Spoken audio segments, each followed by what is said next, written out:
Operation Budameru చేపట్టకపోతే Chandrababu ఇంటి ముందు ప్రత్యక్ష ఆందోళన చేపడతామన్నారు సిపిఐ రాష్ట్ర కార్యదర్శి కె రామకృష్ణ. బుడమేరు ముంపుకు శాశ్వత పరిష్కారాన్ని చూపాలని కోరుతూ విజయవాడ ధర్నా చౌక్లో సిపిఐ ఆధ్వర్యంలో నిరసన చేపట్టారు. దశాబ్దాలుగా విజయవాడ, ఎన్టీఆర్ జిల్లా, కృష్ణా జిల్లా, ఏలూరు జిల్లా ప్రజలు బుడమేరు కారణంగా ఇబ్బందులు పడుతున్నారని మండిపడ్డారు. గతేడాది బుడమేరు వరదలకు విజయవాడ అతలాకుతలం అయ్యిందన్నారు.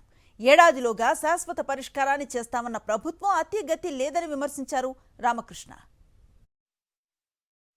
దశాబ్దాలుగా విజయవాడ నగర ప్రజలు, తర్వాత ఏలూరు, కృష్ణా, ఎన్టీఆర్ జిల్లాల ప్రజలు ఈ బుడమేరు ద్వారా పూర్తిగా ఇబ్బందులు పడుతూ ఉన్నారు.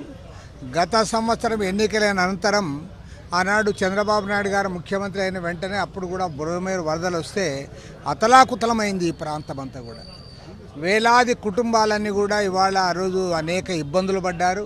కానీ ఆనాడు ఆయన ఇచ్చిన వాగ్దానం, ఒక సంవత్సరంలోగా దీనికి శాశ్వత పరిష్కారం కల్పిస్తాము, అన్ని రకాలుగా దీన్నంతా కూడా మేము నిర్మాణాలు చేపడతామని చెప్పారు. ఈ సంవత్సర కాలంలో అతిగతి లేదు, చేసింది ఏమీ లేదు. రాష్ట్ర ప్రభుత్వం ఏమైనా చేసిందంటే సెంట్రల్ గవర్నమెంట్కి నివేదిక మాత్రం పంపారు.